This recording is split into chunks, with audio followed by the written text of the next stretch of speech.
We are finally back out here on Revontuli Coast today, and this time, unlike last week, we are going to try to spend a little more time in the Upland region up here in the north and northwest. Last time we were able to get another diamond tufted duck and a diamond willow ptarmigan, so I wanted to spend a good portion of this hunt chasing hazel grouse, black grouse, and stuff like that, and we probably still will head south at the end of the hunt, maybe looking for raccoon dogs and some waterfowl. Now we are running with a bit of a different loadout today. We have the 12 gauge pump, which I tend to prefer the open sights of the 16 gauge, but I think the 12 is going to give us a lot more versatility. Light brown, by the way, for a female hazel grouse, that looks pretty good. So we only have two weapons. We have the 12 gauge cacciatore and the 243. In order to be able to carry tents to set up for waterfowl later, this is kind of the best thing I could come up with. Now, of course, a 243 and any shotgun with birdshot is not going to cover nearly all the species on Revontuli Coast, but that is why I chose the 12 gauge in particular. We also have with us the Meridian shotgun scope and 12 gauge slugs, which is going to allow us to take things like moose and brown bear a lot more easily and still give us that room to carry the tents for goose and duck setups later on in the hunt. So that's the plan. We'll see if it's going to work out. I don't intend to be doing a bunch of moose or brown bear shooting anyway, but the last thing I want is to be out in the middle of nowhere and encounter something good and have nothing to actually take it with. Now, it doesn't take long for the negative side of this loadout to show up in situations like this. I've been chasing this hazel grouse for a while. It flew away from far beyond shotgun range, and without a 22, there's not a lot we can do about that. Unfortunately, still under 400, he never had a chance with diamond being 435, but up to 421 he was the highest estimate hazel grouse I've seen so far, and I think that is at least encouraging, but that is the one thing, especially when we are limited on range and don't have something like the 22 to help us out. It could require a good bit of tracking birds that, even if we could shoot them on the ground, we can't because they're too far away. You know, one thing that I am pretty intrigued to see how it plays out is just what the allure of Revontuli Coast is, say in 3 months, 4 months, as more diamonds and more rares get shot, and as there's maybe less to strive for. I wonder if it is going to stay the same. I really hope it does. The fact that you can just go around this map and have so many different things to encounter, so many different species, and it's almost non-stop, as you can see at the moment, running into even Caper Cayley going through here. There's just a lot of stuff to do, and definitely for me, the amount of time we put into grinding for a great one black bear has kind of made Revontuli even more fun, because there's still so much kind of unexplored territory and so many species to go after, whether it is the mountain hare or the Caper Cayley, all these things that we don't have diamonds for. I do really enjoy it, and I think it's worked out well, having the black bear great one come with this update, so that there's kind of things to go back and forth between, but I do like it having so many different things. Like with Rancho del Arroyo, very quickly, within maybe a week and a half, 2 weeks, we were down to only a diamond antelope jackrabbit that we didn't yet have, and frankly that got really annoying, hunting them non-stop for weeks on end until we finally did get a diamond in multiplayer. All the variety on Revontuli and so many things to go after so far has really helped with that. Another pretty nice Caper Cayley over in here. Now that could get tough, or for once we can make a really good shot with the 12 gauge. I mentioned earlier, I just find that my target acquisition and accuracy is better with the 16 gauge. Maybe we're getting somewhere.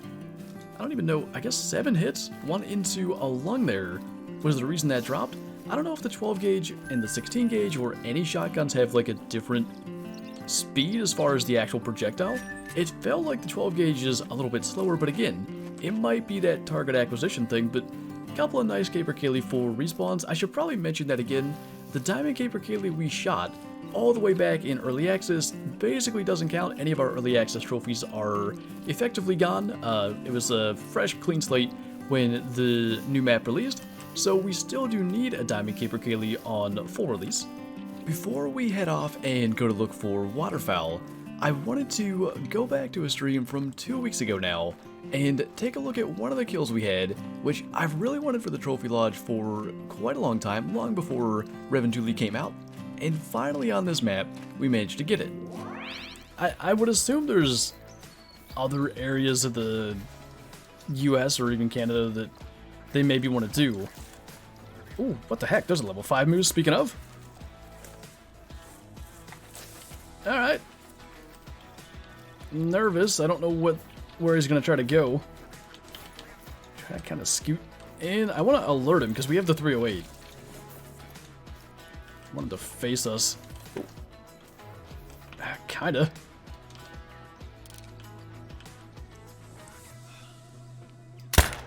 Just squeeze it in past the tree. Alright, what? Cool. Glad the string decided to come back before that all happened. What I was about to say was, I believe this to be around a 280s moose because I'm pretty sure this is the same rack as the one Kyla just got on Medved the other day. Fingers crossed. Looks like the one you got yesterday. I hope he makes it. He does. 286. Thick male. Bigger than mine. What's that? I said that's literally just 1 point bigger. Was yours 285? Yeah. I remember 284. Out of here.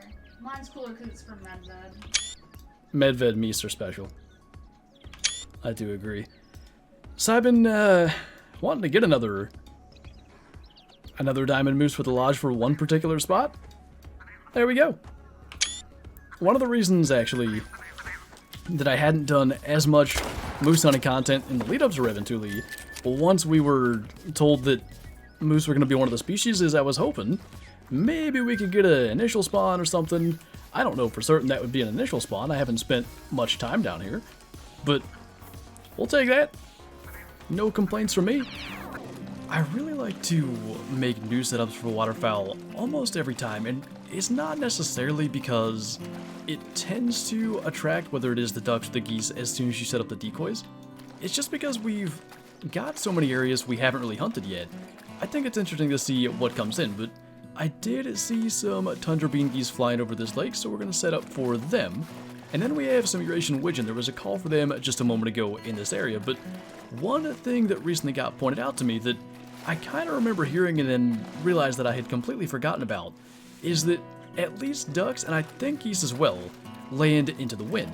So we actually want to set up so that we're going to be in the proper position for the wind to kind of play into our favor and allow the ducks to land where we want. So I think we are setting this up properly. We'll kind of see if that is correct, but I'll show you when we get into the blind the way the wind is blowing, and we'll kind of see if that affects the landing how we want it to. So we'll jump in the blind here. The way that we are facing, we are basically having the wind directly at our back. That should mean the ducks are going to be landing towards us, and we'll kind of see if that's the way that it ends up going. And straight away, it does look like that's going to be the case. These bean geese are coming down to land, probably farther away than we want. In fact, way farther away than we want. They want to land just over there by the dock, which really isn't ideal for them, but that might be okay. If this is still good for the widgeon, we can forgive the geese for landing far away. I'm actually going to throw the shotgun scope on here real quick. Try to get that level 3 even though it's 80 meters away. We did hit him. Who knows where he's actually going to go down at. It actually looks like we got him decently well. The problem is, shooting that far can be a bit tough, but that brought him down. Now, geese can land on the water, and I don't know if they prefer to land on dry land, but maybe that's something that will remain to be seen. For now, though, I do want to see if we can get some widgeon to come in. Like I said, there was a call at this lake, so they should be around, and I want to see if they'll land closer to us. They can land on dry land as well, but they seem to prefer the water, so little gold tundra bean goose there at 81 meters. Somehow we got a liver shot. That was certainly lucky. But let's see if this does anything for us. We've had a lot of difficulties getting ducks to land where we want. In theory, we should be set up properly. We just need to see if it actually works. Maybe this time it's going to be a little bit better.